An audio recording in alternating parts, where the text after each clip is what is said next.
Sorry అండి. మీతో చెప్పకుండా ఇదంతా చేస్తున్నందుకు. మీకు తెలిసిన పనే చేస్తున్నారు. మీరు ఎలాగైనా గెలవాలి. Best of luck.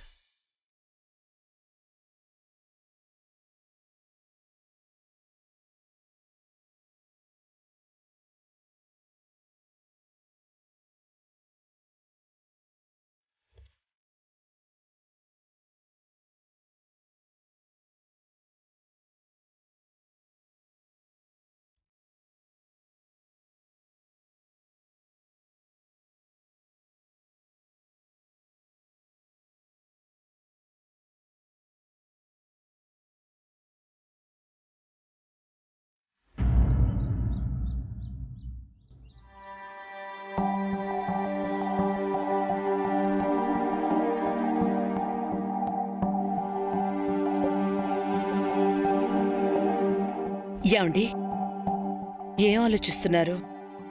ఇంటికి మంచి కోడళ్ళు రావాలన్నా, మంచి అల్లుళ్ళు రావాలన్నా అదృష్టం ఉండాలి అంటారు. ఆ మాటకొస్తే మనం చాలా అదృష్టం చేసుకున్నాం జయంతి. పిల్లల్ని కంటాం కాని వాళ్ల తలరాతల్ని కనలేమంటారు. ఆ విషయంలోనూ మనం అదృష్టవంతులమే. మన ముగ్గురు పిల్లలు వాళ్ల పెళ్ళుళ్ళై పిల్లలు పుట్టిన తర్వాత కూడా మన మాటే వింటున్నారు, మనల్ని గౌరవిస్తున్నారు. సరే, అది మన పెంపకాన్ని బట్టి ఉంటుందని సరిపెట్టుకోవాలి. కానీ ఎవరో పరా ఇంటి పిల్ల మనింటికి కోడలిగా వచ్చి మన మాటకు విలువివ్వడం, మనల్ని గౌరవించడం గొప్పే కథ జయంతి. అది తన సంస్కారాన్ని, వినయ విధేయతల వంటివి సూచిస్తుంది కదా. పావని గురించే చెప్తున్నారా? పావని ఒక్కతే కాదు జయంతి, వసు హారికలు కూడా చక్కటి సంస్కారం, వినయ విధేయతలు కలవాళ్లే. ముఖ్యంగా వసు, తనని చూస్తుంటే చాలా ముచ్చటేస్తుంది. అవును, ఎంతైనా తమ ఉత్తమ కోడలు కదా తను. వసు ఉత్తమ కోడలు మాత్రమే కాదు జయంతి, ఉత్తమ భార్య, ఉత్తమ తల్లి, ఉత్తమ వదిన, ఉత్తమ చెల్లెలు, అన్నింట్లోనూ తను ఉత్తమురాలే. ఎందుకు తనని మాత్రమే అంతలా పొగుడుతున్నారు? తనకు అర్హత ఉంది కాబట్టే. తనకెంతో సహనం, ఓర్పు ఉన్నాయి. అంతకు మించి పట్టుదల, కష్టపడి పనిచేసే స్వభావం ఉన్నాయి. ఏ కోడలైనా అత్తగారితో తగువ పడితే ముభావంగా ఉంటుంది, అత్తగారిని శత్రువులా చూస్తుంది. కాని వసు నిన్న అంత పెద్ద గొడవైనా పందెంలో గెలవాలని మన కాళ్లకు నమస్కారం చేసి ఆశీర్వాదం తీసుకుంది. కురుక్షేత్రంలో అర్జునుడు పెద్దవారికి నమస్కార బాణాలు వేసినట్టు. అంటే వసుని అర్జునుడితో పోలుస్తున్నారా? తప్పే ఉంది. అర్జునుడు ఎలా సవ్యసాచో వసు కూడా అంతే, మల్టీ టాలెంటెడ్. ఎంత జ్ఞానం ఉన్నా ఎంతో ఒదిగుంటుంది. అందుకే తన పందెంలో గెలవాలని మనస్ఫూర్తిగా కోరుకున్నాను, మనస్ఫూర్తిగా దీవించాను. అయితే ఇంకే, తనే గెలుస్తుందన్నమాట. వసు గెలవాలని నీకు మాత్రం లేదా జయంతి? నువ్వు దీవించావు కదా. అత్తగా దీవించాను, అలాగని పందెంలో ఓడిపోతే మాత్రం క్షమించను. వసు ఓడిపోకూడదు జయంతి. అది తన చేతుల్లో ఉంది. పందెం కాసింది తను, కయ్యానికి కాలు దువ్వింది తను.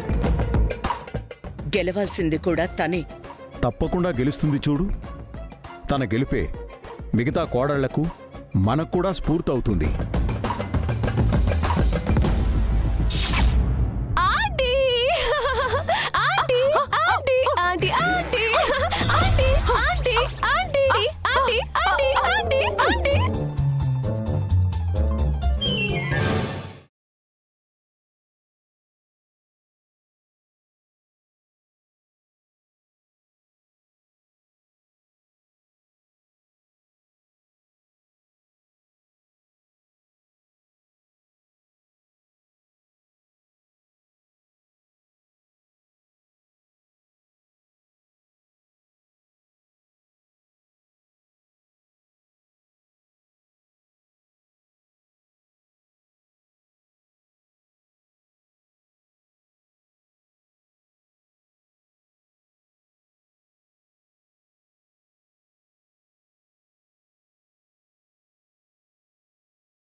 అది మామూలుది కాదే, మహామేధావి.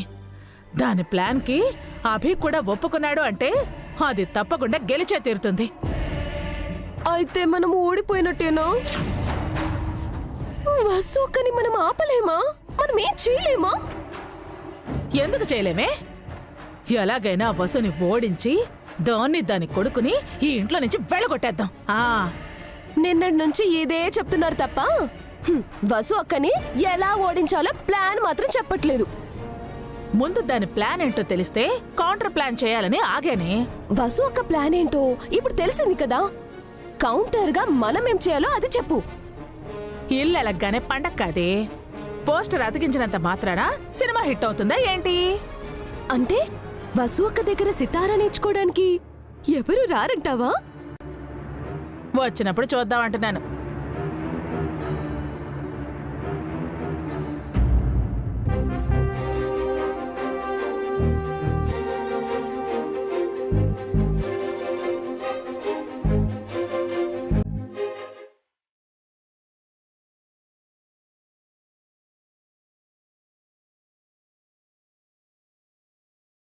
చాలా థ్యాంక్స్ అక్క. ఈ రోజు నువ్వు చాలా హెల్ప్ చేశావు. నువ్వు నాకు చేసిన మేలు కంటే ఇదేం ఎక్కువ కాదులే Vasu.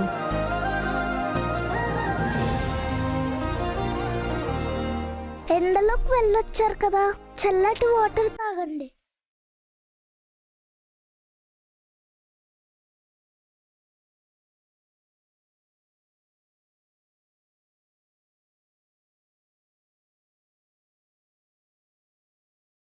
Thank you Bunny. Thanks Bunny. Sorry mummy, నా వల్లే కదా ఈ ప్రాబ్లం వచ్చింది.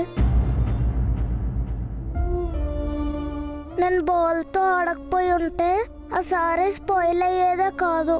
Very sorry. అదేం లేదు బన్నీ, నీ వల్ల నేనేం కష్టపడట్లేదు. నేనేం చేయగలను ఇప్పుడిప్పుడే నాకు తెలిసొస్తుంది. నన్ను నేను ప్రూవ్ చేసుకునే ఛాన్స్ ఇచ్చావు. అందుకు నీకు చాలా థ్యాంక్స్ బన్నీ. నేను ఫీల్ అవ్వకూడదని ఇలా అంటున్నావు కదా. అమ్మ ఎంత కష్టపడుతుందో అర్థమైంది కదా. ఇక నుంచి అల్లరి చేయకు. అస్సలు చెయ్యను పెద్దమ్మ, ప్రామిస్.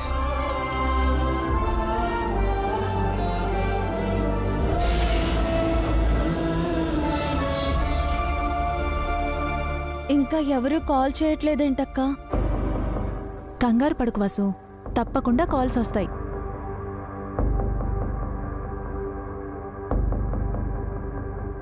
స్టూడెంట్స్ వస్తారంటావా అక్క? వస్తారు వసు. ఇప్పుడు మనకున్న ప్లస్ పాయింట్ ఏంటంటే సమ్మర్ హాలిడేస్ ఇచ్చారు. కొంతమంది పిల్లలు జాలీగా వెకేషన్కి వెళ్తారు. మరికొంతమంది పిల్లలు ఎక్స్ట్రా కరికులర్ యాక్టివిటీస్ నేర్చుకుంటారు.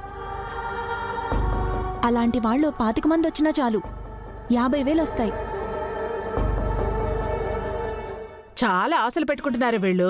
ఈ కాలంలో వీణ, తబలా, డోలు, సన్నాయి, సితారా నేర్చుకునే సన్నాసులు ఎవరుంటారే? అయితే ఎవరు కాల్ చేయరంటావా? చచ్చినా చెయ్యరు. చెయ్యరుగాక చెయ్యరు, అంతే.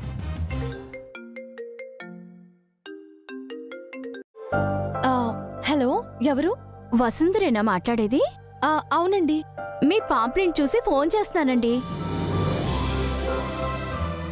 మా పాపకి సితారా నేర్పించాలండి. తప్పకుండా నేర్పిస్తానండి. ఎప్పటి నుంచి క్లాసులు మొదలవుతాయి? ఈ రోజు నుంచే.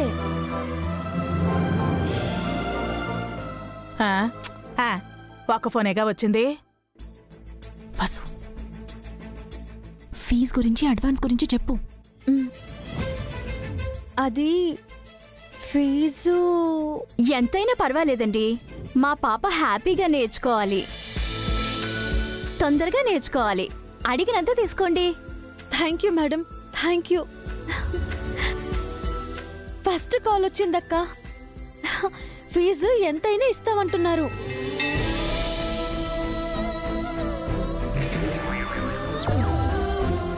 ఇప్పుడు ఇంటికి వచ్చి అడ్వాన్స్ కూడా ఇస్తారంట. Congrats mummy. Thank you Bunny. ఏంటే ఒక్క ఫోనేగా వచ్చింది?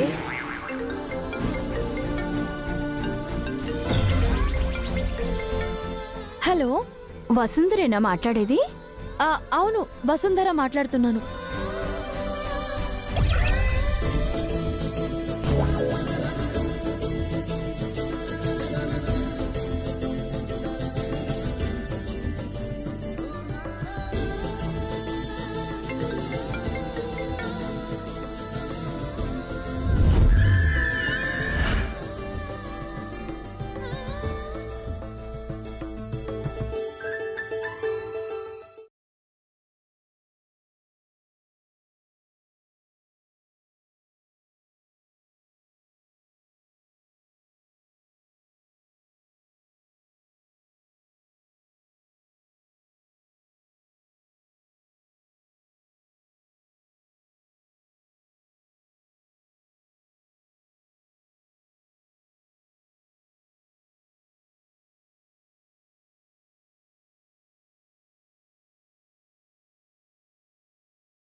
ఓ పని చేస్తే ఏంటో చెప్పి చావు.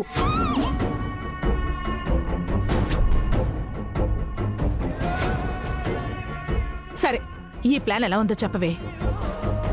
Super plan aunty. ఈ దెబ్బతో వసు అక్క అవుట్.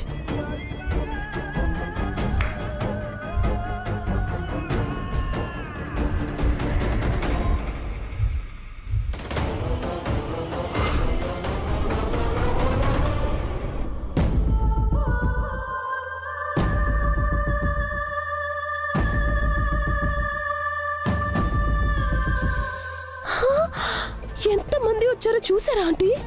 హ, ఎంతమంది వచ్చినా ఆ మందను వెనక్కి పంపించేస్తాగా. రా రా రా రా. పద, పద, పద. ఆగండి. ఆహా, ఆగండి. ఎక్కడికో బయలుదేరొచ్చేస్తున్నారు. ఈ ఇంట్లో వసుంధర టీచరు సంగీత పాఠాలు సితారా నేర్పిస్తారని పాంప్లెంట్లో చూసి ఫోన్ చేసి మరీ వచ్చాం. అవునా?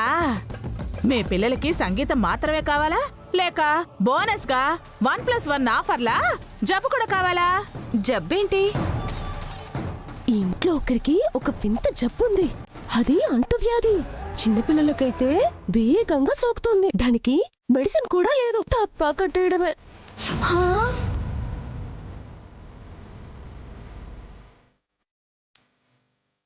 ఇదిగో ఇప్పుడు చెప్పండి, ఎవరెవరు లోపలికి వస్తారు? సంగీత పాఠాలు చెప్తామంటే వచ్చాం. చావడానికి ఎందుకు వస్తాం? అమ్మో, పదండి పదండి పదండి.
ఎవరు ఇంటికి రారా ఆంటీ? ఈ ఇంట్లో సంగీత పాటలు చెప్తామని వసు అక్క పావని అక్క ఎంతమందికి చెప్పారో. అంతకు మించి జనాలకు ఇంట్లో అంటువ్యాధి పేషెంట్ ఉన్నారని చెప్పేశాం. వసు అక్క ఆశలపై నీళ్లు చల్లేశాం. మరి సుమ్మంగళినా మజాకానా? దానికి చిల్లి గవ్వ కూడా రాకుండా చేస్తాను. ఈ ఇంట్లో నుంచి గెంటించేస్తాను.